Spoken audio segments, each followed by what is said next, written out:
जय श्री राम। आज हम आपको स्वर्ग नरक से संबंधित एक कहानी सुनाने जा रहे हैं। एक बुजुर्ग औरत मर गई। यमराज लेने आए। औरत ने यमराज से पूछा, आप मुझे स्वर्ग ले जाएंगे या नरक? यमराज बोले, दोनों में से कहीं नहीं। तुमने इस जन्म में बहुत ही अच्छे कर्म किए हैं, इसलिए मैं तुम्हें सीधे प्रभु के धाम ले जा रहा हूँ। बुजुर्ग औरत खुश हो गई, बोली, धन्यवाद, पर मेरी आपसे एक विनती है। मैंने यहाँ धरती पर बहुत स्वर्ग नरक के बारे में सुना है। मैं एक बार इन दोनों जगह को देखना चाहती हूँ। यमराज बोले, तुम्हारे अच्छे कर्म हैं, इसलिए मैं तुम्हारी इच्छा पूरी करता हूँ। चलो हम स्वर्ग और नरक के रास्ते से होते हुए प्रभु के धाम चलेंगे। दोनों चल पड़े। सबसे पहले नरक आया। नरक में बुजुर्ग औरत ने जोर जोर से लोगों के रोने की आवाज़ सुनी। वहाँ नरक में सभी लोग दुबले पतले और बीमार दिखाई दे रहे थे। औरत ने एक आदमी से पूछा, यहाँ अब सब लोगों की ऐसी हालत क्यों है? आदमी बोला, तो और कैसी हालत होगी?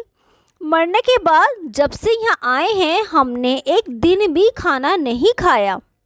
भूख से हमारी आत्माएं तड़प रही हैं। बुजुर्ग औरत की नज़र एक विशाल पतीले पर पड़ी, जो कि लोगों के कद से करीब 300 फुट ऊंचा होगा। उस पतीले के ऊपर एक विशाल चम्मच लटका हुआ था। उस पतीले में से बहुत ही शानदार खुशबू आ रही थी। बुजुर्ग औरत ने उस आदमी से पूछा, इस पतीले में क्या है? आदमी मायूस होकर बोला, ये पतीला बहुत ही स्वादिष्ट खीर से हर समय भरा रहता है। बुजुर्ग औरत ने हैरानी से पूछा, इसमें खीर है? तो आप लोग पेट भर के ये खीर खाते क्यों नहीं? भूख से क्यों तड़प रहे हैं? आदमी रो रो कर बोलने लगा, कैसे खाएं? ये पतीला 300 फीट ऊंचा है। हम में से कोई भी उस पतीले तक नहीं पहुंच पाता। बुजुर्ग औरत को उन पर तरस आ गया।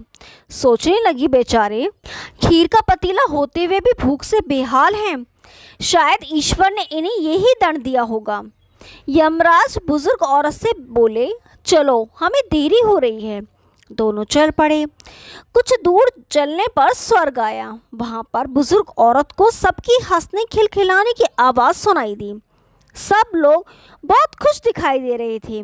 उनको खुश देखकर बुजुर्ग औरत भी बहुत खुश हो गई। पर वहाँ स्वर्ग में भी बुजुर्ग औरत की नज़र वैसे ही 300 फुट ऊंचे पतीले पर पड़ी जैसा नरक में था। उसके ऊपर भी वैसा ही चमचा लटका हुआ था। बुजुर्ग औरत ने वहाँ लोगों से पूछा, इस पतीले में क्या है?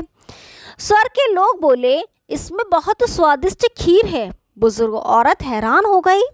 उनसे बोली, पर ये पतीला तो 300 फीट ऊंचा है। आप लोग तो इस तक पहुँच ही नहीं पाते होंगे। उस हिसाब से तो आप लोगों को खाना मिलता ही नहीं होगा। आप लोग भूख से बेहाल होंगे, पर मुझे तो आप सभी इतने खुश लग रहे हो, ऐसे कैसे? लोग बोले, हम तो सभी लोग इस पतीले में से पेट भर कर खाते हैं। औरत बोली, पर कैसे? पतीला तो बहुत ऊंचा है। लोग बोले, तो क्या हुआ? पतीला ऊंचा है तो यहाँ पर कितने सारे पेड़ हैं। ईश्वर ने ये पेड़ पौधे, नदी, झरने हम मनुष्यों के उपयोग के लिए तो बनाए हैं। हमने इन पेड़ों की लकड़ी ली, उसको काटा, फिर लकड़ियों के टुकड़ों को जोड़ के विशाल सीढ़ी का निर्माण किया।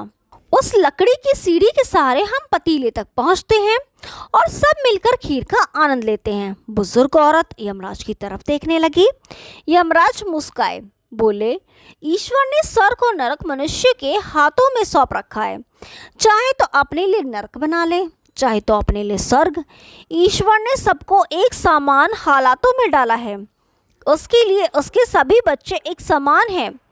वो किसी से भेदभाव नहीं करता। वहाँ नरक में भी पेड़ पौधे सब थे, पर वो लोग खुद ही आलसी हैं। उन्हें खीर हाथ में चाहिए।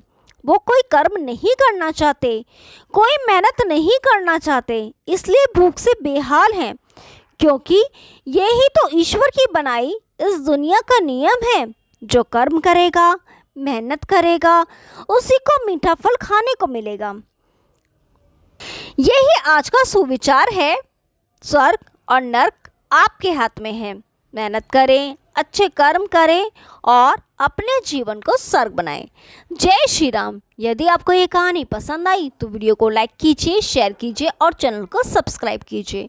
हम आपके लिए ऐसी रोचक पुरानी कथाएं लाते रहेंगे। तब तक के लिए नमस्कार।